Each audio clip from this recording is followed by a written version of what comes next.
A church full of grace. The News Church.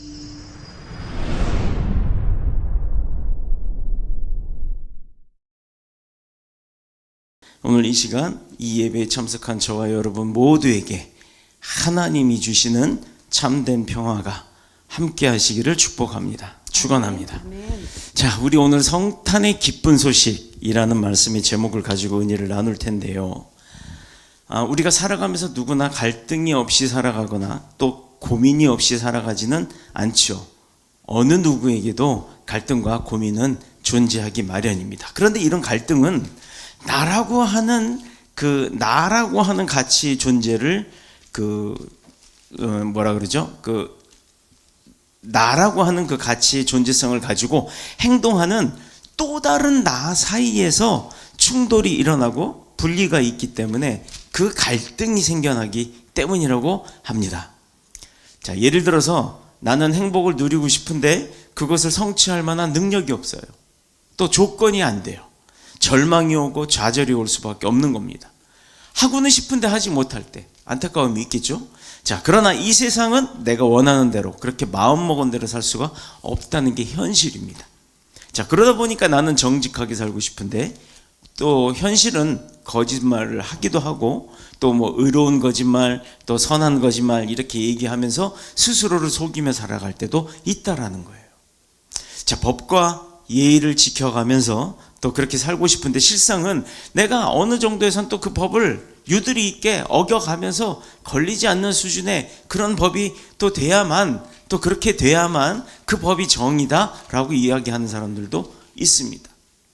온순하게 살기를 원하죠. 그러나 현실은 우는 사자처럼 화내고 미워하고 질투하며 살아가는 그런 세상입니다. 또 다른 나라를 보면서 이렇게 우리는 살아가는 거예요. 자, 그게 현실이죠. 그게 우리가 소위 말하는 세상이라고 하는 것입니다. 자, 그런데 인간의 이런 모습은요, 인간 관계뿐만 아니라 하나님과 나와의 그 1대1의 개인적인 믿음의 생활, 믿음의 관계 안에서도 일어나고 있다라는 거예요. 때로는 내가 원하는 대로 하나님이 응답하시면 내게는 좋으신 하나님인데 내가 원하는 대로 되지 않을 때는 혹시 하나님이 내 기도를 듣지 않으셨나? 실수하시는 거 아닌가? 하나님이 뭔가 잘못하고 계시는 거 아닌가? 라고 오해할 때도 있죠. 어리석은 생각을 할 때도 있다라는 겁니다. 자, 그래서 원망도 나오고 불평도 나오고 또 하나님께서 나를 과연 사랑하고 계시나? 라고 하는 의심까지도 나온다는 거예요. 로마서 7장을 보면 사도 바울의 이야기가 나오는데 사도 바울이 많은 세월 동안을 살아오면서 믿음 생활을 하면서 곤고한 생활을 떨쳐버릴 수가 없습니다. 근데 그의 삶이 공고함 가운데 많은 경험을 하고 있는 것을 우리가 볼 수가 있는데요. 종교적으로는 하나님을 기쁘게 하면서 살고 자신의 성공을 행복의 수단이라고 삼으려고 했지만 실패하고 말았습니다. 또한 죄의 굴레에서 벗어나려고 수많은 몸부림과 또 인간적인 노력을 하고 있었지만 이것 또한 결국에는 아무런 소용이 없는 일이었다라는 것을 깨닫게 됩니다. 자, 이때 사도 바울이 깨달은 것은 자신이 원하는 것을 하지 못하고 도리어 원하지 않는 것을 해야 할 때 그걸 스스로 행하고 있는 이율배반적인 자신의 삶을 발견하게 된 거죠. 자, 그래서 뭐라고 얘기하냐면 로마서 7장 22, 23절에 이렇게 고백합니다. 제가 읽을게요. 내 속 사람으로는 하나님의 법을 즐거워하되 내 지체 속에서 한 다른 법이 내 마음의 법과 싸워서 내 지체 속에 있는 죄의 법으로 나를 사로잡는 것을 보는도다. 자, 이 사실이 우리에게 보여주는 건 뭘까요? 뭘 가르쳐 주는 걸까요? 인간의 스스로 그 인간의 힘으로는 자신이 원하는 그 어떤 것도 성취할 수 없을 뿐만 아니라 삶 자체가 너무 고통스럽다라는 것을 이야기하는 것입니다. 자, 과연 그럼 인간은 스스로 원하는 것을 이룰 수 없을까요? 또 그러면 행복을 누릴 수 없는 존재일까요? 우리는 그렇게 태어났을까요? 여기에 대한 대답이 로마서 7장의 24절의 말씀으로 기록되어 있습니다. 바울의 탄식이 거기에 있죠. 오호라 나는 곤고한 사람이로다. 이 사망의 몸에서 누가 나를 건져내냐? 누가 건져내랴? 나는 죽을 수밖에 없는데, 어려움을 당할 수밖에 없는데, 그런 삶인데 과연 누가 나를 꺼내줄 건가? 누가 나를 도와줄 건가? 이 탄식을 하고 있죠. 바로 이겁니다. 누군가의 도움을 받지 않고서는 어떠한 인생의 스스로의 힘도 자기의 행복도 성공을 이룰 수 없다라는 거예요. 자, 우리가 흔히들 이야기하죠. 돈이 많으면 행복한 줄 압니다. 성공인 줄 알아요. 그러나 돈이 많다고 해서 성공은 아니라는 겁니다. 저는 개인적으로 돈이 많아 보기도 했고 없어 보기도 했고 쪼들려 보기도 했고 힘들어 보기도 했습니다. 그런데요, 결과적으로는 돈 많았을 때 행복하지 않더라고요. 오히려 돈이 너무 없어도 행복하지 않아요. 어느 정도 내가 욕심내지 않는다라는 수준, 그냥 내가 먹고 살만한 정도, 그 정도만 있으면서 내 주변의 사람들과 친하게 지내고 재미있게 지내고 내 사랑하는 가족들과 함께 있고 하는, 이것이 바로 소소한 행복이라고 하는, 그것이 행복이다라는 생각이 들 때가 너무너무 많아요. 행복은 그렇게 큰 것이 아니라는 것입니다. 또 죄로 말미암은 인간이 살면 살수록 죄가 주는 그 고통이 있어요. 점점 비참해질 수밖에 없습니다.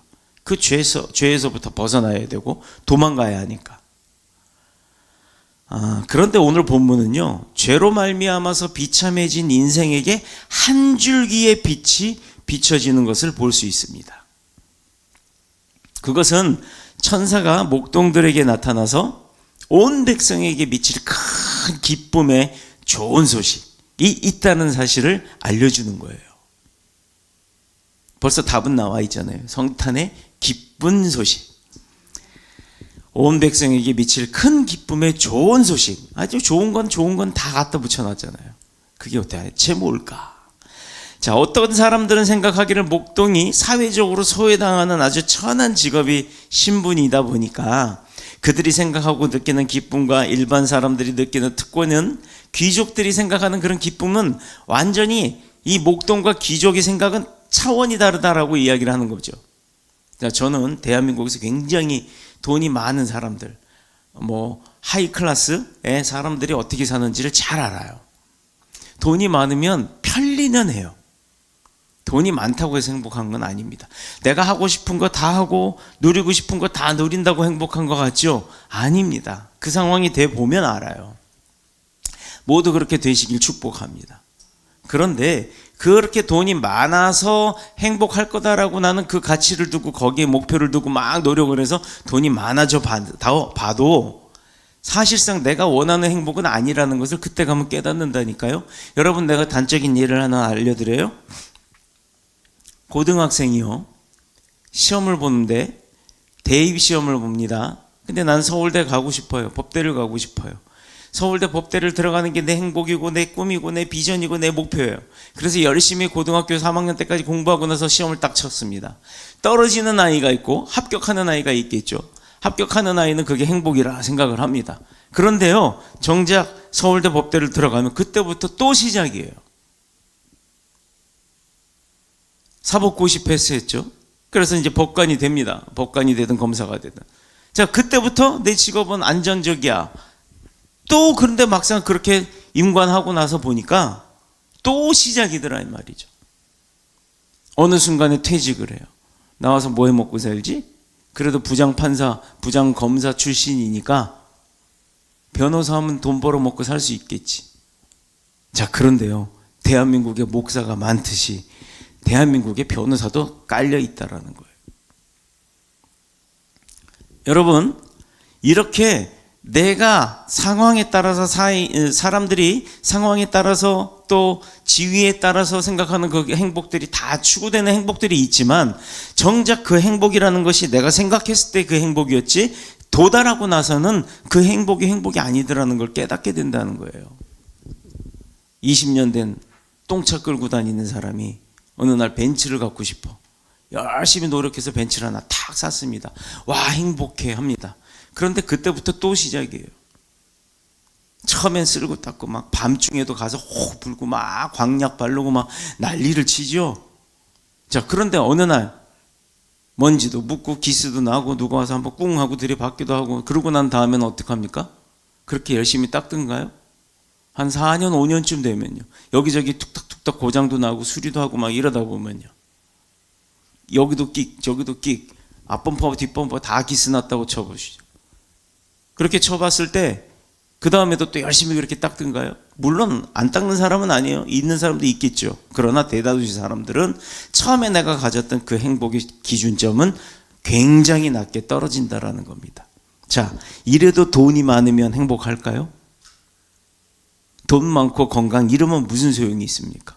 돈 버느라고, 집 사느라고, 좋은 차 사느라고 열심히 노력해서 다 샀는데 그 다음 날부터 내가 병원에 중환자실에 누워있다면, 자, 그러면 중환자실에 누워있는 사람은 내 몸이 건강해져서 뛰어다니고 싶은 거, 운동장에서 축구 한번 하고 싶은 거, 그게 행복이겠죠. 그래서 회복해 됐습니다. 열심히 회복해갖고 축구하러 다닙니다. 그런데 알고 보니까 그동안 병원 치료하는 비용 때문에 내가 쫄딱 망해서 가난해졌다면 그것도 행복일까요?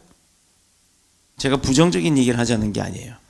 오늘 본문이 이렇게 우리가 생각하는 행복점이 다 다르다라는 것을, 그것이 행복이 아니라는 것이 무엇인지 그걸 증명하는 거예요. 자, 10절에서 말합니다. 10절.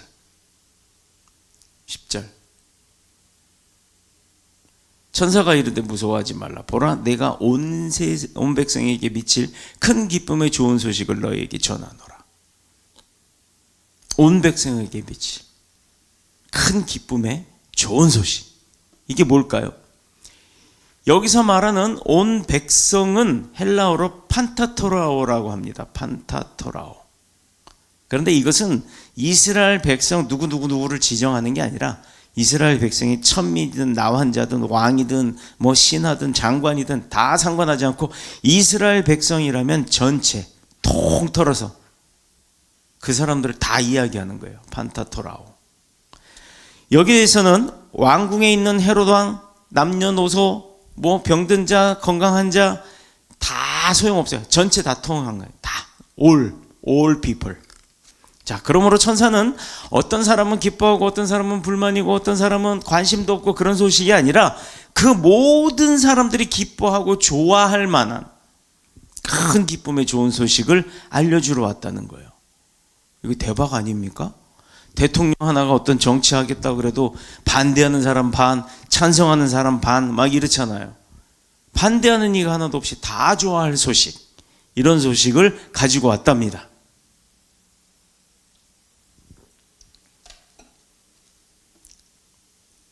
물건을 사고 팔 때도요, 장사꾼이 이문이 남으면 그에겐 좋은 일이지만 소비자는 속은 것 같은 생각이 들잖아요.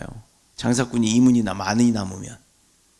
그래서 여러분 과일 하나 사더라도 이런 과일 가게에서 안 사고 막 농수산물 시장 가서 사고 막 그러는 거 아닙니까? 아, 그럴 바에는 농장에 가서 사오는 게 낫죠. 그게 더 쌀 거 아닙니까? 자, 그러므로 이렇게 상황에 따라서 각각의 생각은 다 다른데, 그럼에도 불구하고 그런 상황에 있을지라도 그런 사람 모두가 기뻐할 소식, 이건 대박인 거예요. 이런 소식이 어디 있겠어요? 이거 우리 교회니까 가르쳐 드리는 거예요. 여러분 대박, 축복인 거예요. 그러니 천사가 판타토라오라고 하는 이 온 이스라엘이 기뻐할 소식이라고 말한 게 무엇인지를 우리 오늘 잘 생각해야 되는 거예요. 잊어먹지 말아야 됩니다. 12절에 보니까 12절, 너희가 가서 강보에서요 구유에 누워있는 아기를 본대요. 아, 근데 그렇게 큰 기쁨의 소식이라고 했는데 딱 듣고 보니까 말구유, 말밥통, 그것도 마구간에 말밥통에 누워있는 아기를 본대요. 이게 표적이래요. 표적과 이적과 기적의 차이가 뭔지 알려드렸죠. 12절에 분명히 이렇게 기록이 되어 있죠. 말구유에 누워있는 아기를 보리니 이것이 너희에게 표적이다. 와, 기대가 컸나? 기대가 크면 실망도 큰가요? 로마의 속국으로 도탄에 빠져 있었던 이스라엘에게 시골 그것도 한 구석에서 그것도 갓난아이가 태어났는데 이게 무슨 기쁨의 소식이냐? 그래서 정작 또 그 기쁨의 소식이 왕자로 태어난 것도 아니고 왕궁에서 태어난 것도 아니고 일반 가정의 안방도 아닌 하룻밤밖에 지낼 수 없었던 그 냄새나고 지저분한 마구간의 말밥통에 아기가 누워져 있다? 이게 어떻게 기쁨의 소식이야? 이게 어떻게 천사가 주는 이스라엘 전체 백성에게 주는 표적이 될 수 있단 말이냐? 이렇게 얘기할 수 있겠죠. 이게 부정적으로 생각하는 사람들의 생각이에요. 이 세상에서 성공하는 사람과 성공치 못하는 사람의 차이는요, 신분, 환경, 소유로 결정되는 게 아니라니까요. 지금 이 시간에 그들에게 주어진 상황이 어떤 것이라도 상관하지 않고 그 상황을 항상 긍정적으로 보고 그것을 항상 위로 올라갈 수 있는 발판 삼아 딛고 일어나는 사람이라는 거예요. 그런 사람이 성공해요. 오늘 성경의 말씀도 굉장히 역설적이죠. 이 상황을 항상 긍정적으로 보는 것. 자, 어느 회사에 말단으로 들어갔더니 선배나 상사들이 많은 일거리를 맡기면 보통 이렇게 생각하죠. 아우, 일거리 많아서 못해 먹겠다. 회사 때려쳐야겠다. 불평합니다. 그러나 분명히 힘들고 어려운 일이지만 이런 어려움의 일을 더 빨리 배우고, 야, 이렇게 배우라고 나한테 선배들이 알려주는구나. 저 인정받을 기회다. 이걸 내가 해내고 말 거야. 이렇게 생각하고 열심히 하는 사람이 있는 반면 불평, 불만, 때려쳐야지 하는 사람은요, 때려쳐요, 진짜. 얼마 못 가서 사표 던질 수밖에 없어요. 왜? 힘들다고 하니까 힘들어지는 거예요. 안정수 원장 선생님이라고 하는 이제 우리 안정수 목사님이 음악학원에서 아이들이 물어봅니다. 물 먹어도 돼요? 하면 돼. 물 먹으면 안 돼요? 안 돼. 이렇게 얘기해요. 근데 선생님, 쟤는 되고 왜 나는 안 돼요? 너는 안 되냐고 물어봤으니까 안 된다 그런 거고, 쟤는 된다고 물어보니까 된다 그런 거야. 자, 이게 뭘 의미할까요? 상대가요, 반응을 그렇게 한다는 얘기예요. 내가 된다고 이야기하면 그 사람도 되는 줄 알고 해요. 될 것처럼 합니다. 그러니까 되는 거예요. 근데 안 된다고 하면 안 되는 거예요. 이런 사람은 지금 힘들어도 나중엔 남들보다 더 빨리 달려간다고요. 어떤 사람들? 상황을 항상 긍정적으로 보는 사람. 더 높게 올라갑니다. 이런 분은 아기 예수 그리스도가 마구간에 태어난 사실을 어떻게 받아들일까요? 현상을 보지 않아요. 그곳에 말구유에 태어난 아기 예수, 보잘것없는 아기 예수를 보는 게 아니에요. 그가 이 땅에 오신 그 목적을 보는 거죠. 우리는 알 수 없죠. 하나님만 아시는 거였으니까. 그러나 그럼에도 사도 바울이 자신의 분명한 확신을 고린도전서 1장에 기록해 놨어요. 뭐라고 했냐면 1장 22절, 23절, 24절입니다. 유대인은 표적을 구하고 헬라인은 지혜를 찾으나 우리는 십자가에 못 박힌 그리스도를 전하니 뭐요? 지혜나 표적 뭐 보여지는 거 현상 그리고 지식 이런 거 다 소용없다 이거예요. 우리는 십자가에 못 박힌 예수 그리스도를 전한대요. 유대인에게는 거리끼는 일이요 이방인에게는 미련한 일이로되 오직 부르심을 받은 자들에게는 유대인이나 헬라인이나 그리스도는 하나님의 능력이요 하나님의 지혜니라. 그럼 뭐 예수 그리스도 전하는 것만큼 더 강하고 더 현명한 게 뭐가 있습니까? 없지요. 그래서 예배에 나와서 말씀을 듣고 배우는 거예요. 이것은 유대인이나 헬라인뿐만 아니라 세상의 모든 사람을 구하러 오신 거라는 걸 우리는 알 수 없었지만 하나님의 언약 가운데 진행되는 일이라는 것을 기억하고 있었던 사람들은 말 구유에 누워있는 힘없는 어린아이의 탄생이 아무런 의미가 없는 것이 아니라 굉장한 기쁨으로 올 수밖에 없는 겁니다. 놀랍게도 성경은 사람들이 어리석게 여기는 이 복음, 내가 미쳤냐 교회 나가게, 일요일날 힘든데 집에서 쉬지, 평일날 일하고 일요일날 교회에서 하루 종일 있으면 나는 언제 쉬어? 그런 생각하는 사람들, 이 시간에 낚시터 가서 낚싯대 얹어놓고 담배 물고 있는 사람들, 인간의 눈높이에서 보는 사람의 하나님의 구원은요, 사람의 눈으로는 진짜 어리석고 말도 안 되는 일처럼 보입니다.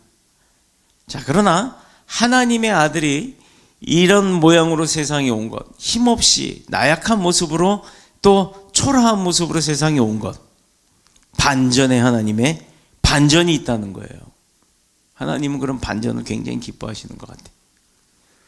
하나님의 아들이 이런 모양으로 온 것, 우리를 지혜의 말로 설득시켜서 구원받게 하라는 게 아니라 오직 그럼에도 불구하고, 초라함에도 불구하고 그분이 어떤 분이라는 게 보여졌을 때 그것을 믿는 사실, 그 믿음을 보기 위함입니다. 그 오직 믿음으로 구원받게 하기 위함이 그 예수님이 그렇게 초라하게 오신 모습의 이유였던 거예요. 왜냐? 예수 그리스도의 십자가 사건은 지식으로 이해하는 사건이 아닐 수밖에 없기 때문에, 또 우리를 위해서 생명도 아끼지 아니하신 그리스도의 이 놀라운 사랑을 받아들임으로 구원을 얻게 하심을 보여주기 위해서, 믿게 하기 위해서. 그래서 사도 바울이 이 사실을 가리켜서 갈라디아서 2장 20절에 이렇게 이야기합니다. 나를 사랑하사 나를 위하여 자기 자신을 버리신 하나님의 아들을 믿는 믿음 안에서 사는 것, 이게 행복입니다. 다른 행복 없어요. 이렇게 사는 행복은요, 돈이 없어도 불편함은 있지만 행복합니다. 몸이 아파 입원해 있어도요, 하나님이 함께 하시니까 내가 행복합니다. 육신의 아픔 때문에 도저히 이 세상에서의 삶이 내가 끝나가는 그 순간에도 하나님이 나를 지키시고 나를 붙들고 계신다는 그 사실을 알기 때문에 행복한 거예요.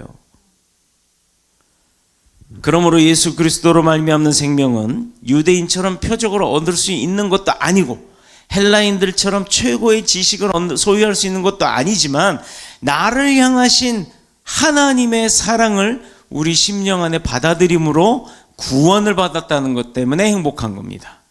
그러므로 하나님의 사랑은 말로 표현할 수 없고요, 예수 그리스도의 사랑은, 십자가의 사건은 세상의 지식으로는 설명할 수도 없는 거예요. 세상의 눈높이로는 이해할 수도 없는 사실입니다. 우리가 성탄절을 통해서 분명히 깨달아야 할 게 있죠. 하나님의 아들 예수 그리스도께서는 나를 위해 이 땅에 오셨고, 나를 위해서 십자가에 위에서 내 죄값을 치르기 위해 죽임을 당하시고, 사흘 만에 부활하신 다음 또 승천하셨고, 지금은 성령으로 오셔서 변함없이 날 사랑하시고 나의 세상이 끝나는 그날까지 나와 동행하시며 나의 목자가 되어주셨다는 것을, 이 사실을 우리가 잊지 말아야 하는 것입니다. 오늘 이 자리에 오신 분들이 똑같이 다 그 사실의 주인공들이 되는 거예요. 문제는 지금 내 안에 참된 기쁨이, 이 십자가 복음을 처음 들을 때처럼 아직도 그 기쁨이 남아있냐라는 거죠. 시간이 가면 갈수록 당연한 줄 알고 잊어버리고 그 기쁨이 점점 낮아집니다. 그러나 우리가 일주일에 한 번씩 예배 나오더라도, 주일에 한 번만 나오더라도 이 예배 가운데서 그 기쁨을 다시 한번 일깨워 세워야 되는 거예요. 그분의 참사랑을 의심할 때 우리 안에는 기쁨 대신 두려움과 실망과 낙심, 그리고 불평이 쌓이게 되는 거예요. 내 입에서 불만이 나오기 시작하면 이미 내 행복은 떨어지고 있다라는 거예요. 그걸 빨리 올리러, 빨리 텐션 업하러 교회에 나오는 거예요. 죄와 세상의 유혹은 우리 안에 있는 기쁨을 몰아내고, 또 생명의 빛을 몰아내고 어두움과 고통의 근심을 안고 살아가게 만듭니다. 그러므로 참 기쁨을 빼앗기지 않으려면 세상을 바라보는 눈을 돌려서 하나님께로 향하는 거예요. 제가 유튜브 릴스를 하나 보다 보니까 어느 여인이 얼굴이 반쪽만 딱 나와요. 근데 이 여인이 눈동자가 오른쪽을 향해 있습니다.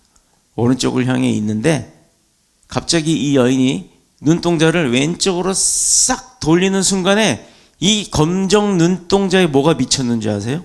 십자가가 딱 비칩니다. 더 말이 없어요. 아무런 글도 없고 말도 없어요. 이게 뭘 의미하는 걸까요? 세상을 바라보지 말고 하나님을 바라보라는 거예요. 영상의 얼굴 반쪽에 오른쪽 눈 돌렸다 왼쪽으로 돌리는 순간에 십자가 모양이 비춰진 거죠, 눈에. 십자가가. 그럼에도 불구하고 아무런 내용이 없는데도 그 내용 자체가 제게는 큰 은혜와 감동으로 오더라 이 말이에요. 여러분, 유혹에 흔들리는 우리의 마음을 하나님께로 향하도록 기도해야 합니다. 인생의 행복과 즐거움, 기쁨은요, 물질이나 육체의 만족을 통해서 오는 게 아니라 그 기쁨의 근원이 되시는 하나님과 내가 조금이라도 가까워질 때, 충만할 때 생겨나는 거예요.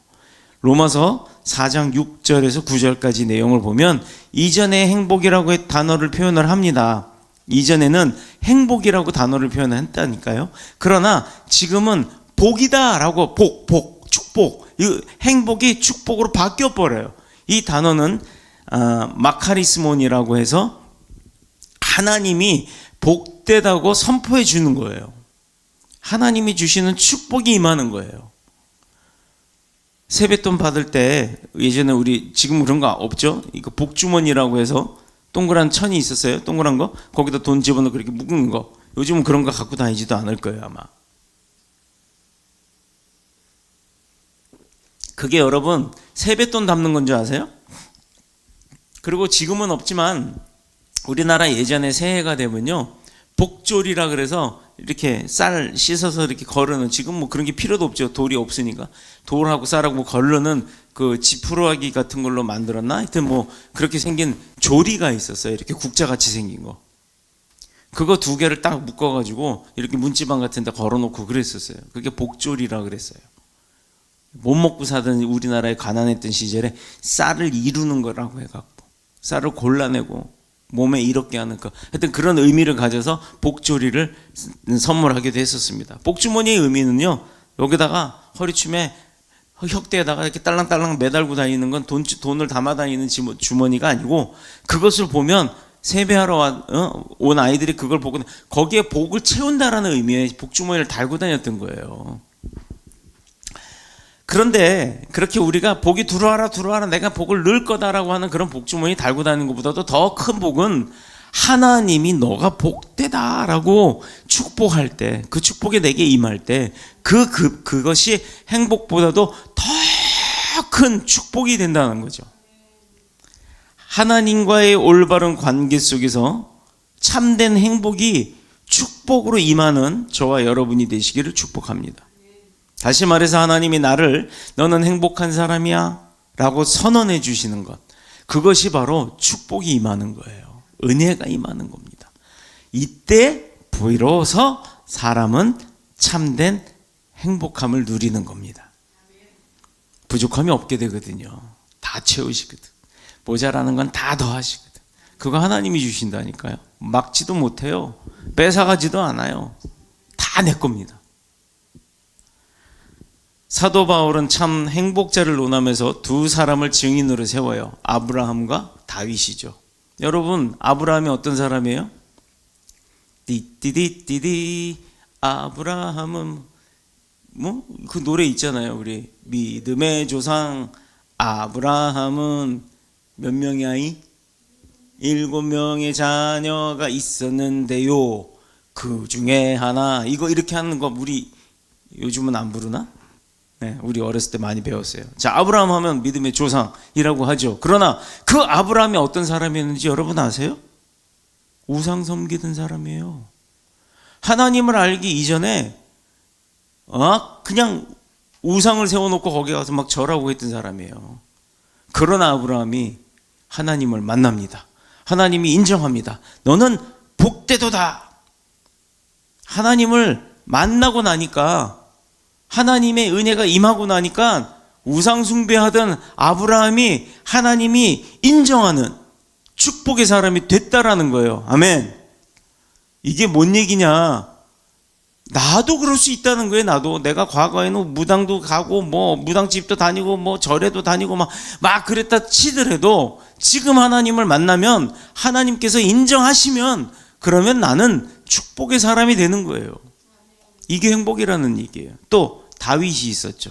야, 다윗은 믿음이 엄청 좋았잖아요. 어려서부터 골리앗도 이기고, 골리앗 이기러 나갈 때도 하나님이 나와 함께 하십니다 하고 물맷돌 새총같이 생긴 거에 돌멩이 달아서 막 돌려서 이렇게 툭 던져.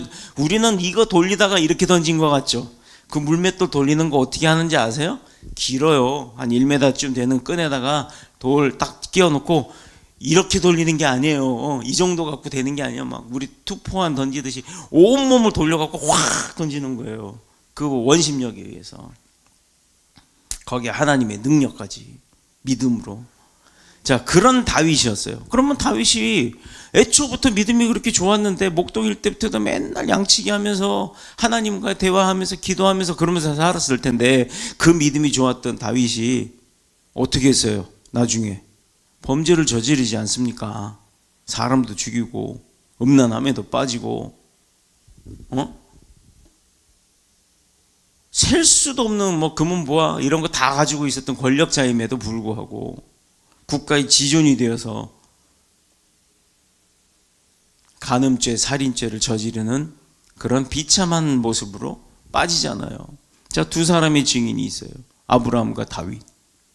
아브라함은 우상 숭배자가 믿음의 사람이 됐고 믿음으로 축복을 다 누리던 다윗 왕은 막판에 가가지고 인생 초라하게 돼버리고 마침내 행복은커녕 말로 표현할 수 없는 비참함에 빠졌던 그 다윗의 모습과 아브라함의 모습이 완전 대조가 되잖아요.